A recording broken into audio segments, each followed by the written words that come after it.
तो first of all happy Holi सबको, because ये जो वीडियो मैं शूट कर रहा हूँ उस दिन होली है, तो सबको मेरी तरफ से हैप्पी एंड सेफ होली। तो गाइस कुछ नया शुरू करने जा रहा हूँ, तो सपोर्ट करना हमेशा की तरह। तो गाइस आज हम बात करने वाले हैं जेई में कौन से चैप्टर इम्पोर्टेंट है। जैसे कि आपको पता ही होगी कि जेई मेन 2023 मतलब इस साल का जेई मेन हो चुका है। फर्स्ट अटेम्प्ट जो कि था शायद 24 जनवरी से 1 फेब, और सेकंड अटेम्प्ट 4 अप्रैल से है। तो सेकंड अटेम्प्ट के लिए आपको शॉर्ट स्ट्रेटजी वीडियो चाहिए तो कमेंट कर देना। और उससे पहले मैं आपको सेकंड अटेम्प्ट के लिए फिजिक्स केमिस्ट्री मैथ्स यानी कि पीसीएम के इम्पोर्टेंट स्कोरिंग चैप्टर बता देता हूँ, जिसमें आप ऐसे चैप्टर बताऊंगा कि आपके 4-4 नंबर हर चैप्टर में हो जाएंगे फिक्स, मतलब आएंगे ही। मतलब आपको एक इजी चैप्टर बताऊंगा जो आप एक दिन में कर सकते हो, एक चैप्टर हर सब्जेक्ट में, और जो आसान होएगा। तो जल्दी से शुरुआत करते। आप सोच रहे होंगे मैं ये शॉर्ट वीडियो बना सकता था 3 फिजिक्स केमिस्ट्री मैथ्स के लिए, मैथ्स की तो मैंने बनाई हुई है, लेकिन फिजिक्स केमिस्ट्री की बना सकता, तो मैंने इसलिए नहीं बनाई क्योंकि मैं आपको इलेबोरेट करके समझाना चाहता हूँ।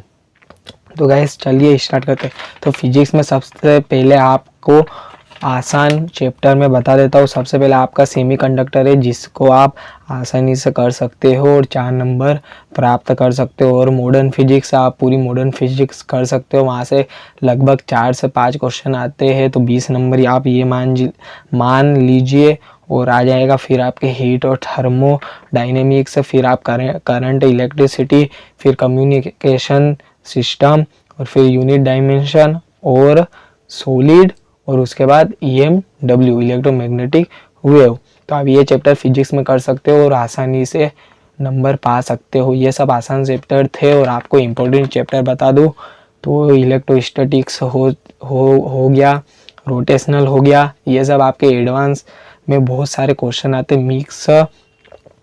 फिर आपके हो जाएगा work, power, energy, Newton's law. ये थोड़े डिफ़िकल्ट पढ़ते हैं लेकिन हो जाते हैं। फिर आपके एसी हो गया, ऐसे बहुत सारे चैप्टर हो गए। तो हम अब केमिस्ट्री की बात करते हैं। केमिस्ट्री में आप पूरी इनऑर्गेनिक कर सकते हो, पूरी इनऑर्गेनिक आराम से हो जाएगी। आपको बस एनसीईआरटी की हेल्प लेनी है, आप पढ़ो लाइन टू लाइन, वहीं से क्वेश्चन आता है। नहीं तो मैं बता देता हूँ इनऑर्गेनिक में भी, इनऑर्गेनिक आसान है, उससे भी आसान बता देता हूँ। सबसे पहले आप ईसी कर सकते हो, ईसी मतलब इन्वायरमेंटल केमिस्ट्री। फिर आप क्लासिफिकेशन ऑफ पीरियोडिक टेबल कर सकते हो, उसमें जैसे कि ग्रुप और पीरियड ये कर सकते हो पीरियोडिक टेबल। फिर हाइड्रोजन कर सकते हो और एस ब्लॉक कर सकते हो। और आपको इनऑर्गेनिक करनी तो पी ब्लॉक भी आप कर सकते हो, क्योंकि पी ब्लॉक से एडवांस में बहुत क्वेश्चन आते हैं, पेपर 1 पेपर 2 दोनों में आते हैं। और आप मेटलर्जी टॉपिक कर सकते हो जो क्लास 12th में है। और ऑर्गेनिक की बात करें तो आप बायोमोलिक्यूल, पॉलीमर्स और जीओसी में थोड़ा सा पार्ट कवर कर सकते हो, जो कि IUPAC है। और आइसोमेरिज्म में ये इतना कर सकते हो, कभी क्वेश्चन आ जाए IUPAC और आइसोमेरिज्म से तो आप कर सकते हो, बाकी से नहीं आए तो वो भगवान भरोसे। और आप केमिस्ट्री इन एवरीडे लाइफ कर सकते हो। एनसीईआरटी से पढ़ना है, 3 चैप्टर एनसीईआरटी से पढ़ना। आप मतलब जब भी डे एग्जाम का हो तब आप रिवाइज करना, जब गाड़ी में बैठ के जा रहे हो या किसी में बैठ के जा रहे हो तो ये 3 चैप्टर एनसीईआरटी से पढ़ के जाना, बायोमोलिकुलर, पॉलीमर और ये केमिस्ट्री इन एवरीडे लाइफ और इनऑर्गेनिक के चैप्टर, क्योंकि एनसीईआरटी से ही क्वेश्चन बैठते हैं। फिर हम फिजिकल की बात करें तो केमिकल बॉन्डिंग कर लेना, क्योंकि केमिकल बॉन्डिंग पे आप नहीं करोगे आपको हाइब्रिडाइजेशन नहीं आएगा, आपको बॉन्ड पता नहीं चलेगी कौन सी क्या बॉन्ड होती है, hydrogen bonding, covalent bond, ionic bond, ये सब बॉन्ड पता नहीं चलेगी, क्योंकि ये बेसिक है। इसके कंसेप्ट दूसरे चैप्टर में यूज़ होते हैं। फिर आपको रेडॉक्स रिएक्शन कर सकते हो, क्योंकि बहुत आसान चैप्टर। आपको ऑक्सीडेशन नंबर, टाइट्रेशन थोड़ा डिफिकल्ट पड़ सकता है लेकिन हो जाता है। बाकी oxidation number, reduction, oxidation, oxidising agent, reduction agent और H2O2 ये पढ़ लेना है। थोड़ा मैं हड़बड़ा रहा हूँ इसलिए हूँ क्योंकि इस टॉपिक में मैं पहली बार वीडियो बना रहा हूँ, तो मुझे माफ़ करना, बाकी आप सपोर्ट करते रहिए। फिर मैथ्स की बात करें, मैथ्स में मैंने एक शॉर्ट वीडियो डाली हुई भी है, वो भी देख सकते हो। और फिर से मैं बता देता हूँ, आप रीजनिंग कर सकते हो, स्टैटिस्टिक्स कर सकते हो, मैट्रिक्स एंड डिटर्मिनेंट कर सकते हो और वेक्टर 3D कर सकते हो। वेक्टर 3D आप बिल्कुल मत छोड़ना, बाकी आप पूरा पेपर छोड़ दो, लेकिन मजाक कर रहा हूँ, वेक्टर एंड 3D मत छोड़ना, क्योंकि वेक्टर 3D से 12 से 16 नंबर क्वेश्चन आते हैं, मतलब 3 से 4 क्वेश्चन आते हैं। और मैथ्स के इम्पोर्टेंट चैप्टर की बात करें तो वेक्टर 3D है ही, मैट्रिक्स डिटरमिनेंट भी है, आप एओडी ले सकते हो, एमओडी ले सकते हो, इंटीग्रेशन ले सकते हो, प्रोबेबिलिटी ले सकते हो एडवांस के लिए ऑफ कोर्स।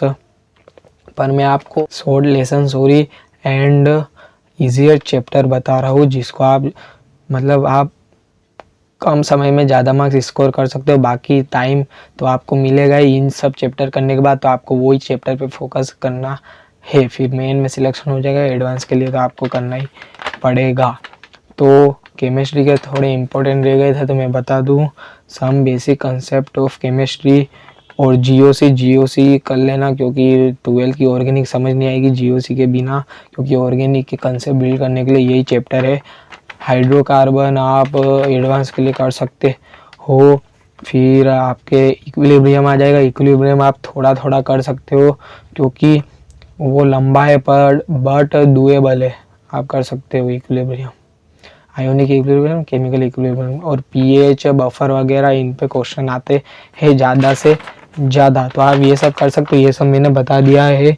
और बाकी इम्पोर्टेंट और कोई चैप्टर बचा है तो मैं देख लेता हूँ। पी ब्लॉक मैंने बता दिया होगा, पी ब्लॉक आप कर देना, क्योंकि पी ब्लॉक आपके 11th में भी और 12th में भी है। 13 14 ग्रुप 11 में, बाकी 15 16 17 18 इधर है।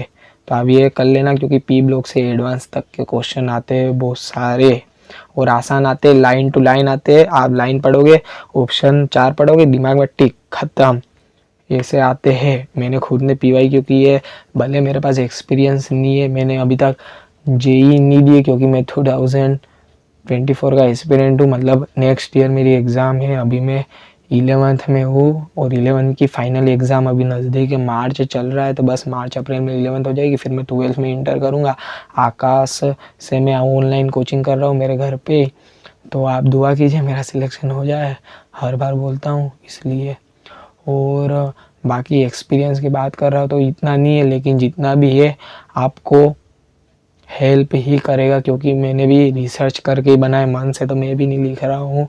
और थोड़े मैंने जो फेस किए हैं चैप्टर उसके हिसाब से बता रहा हूँ, क्योंकि स्टूडेंट ही स्टूडेंट की मदद कर सकता है और उसकी दिमाग का दूसरे दिमाग पे असर पड़ सकता है।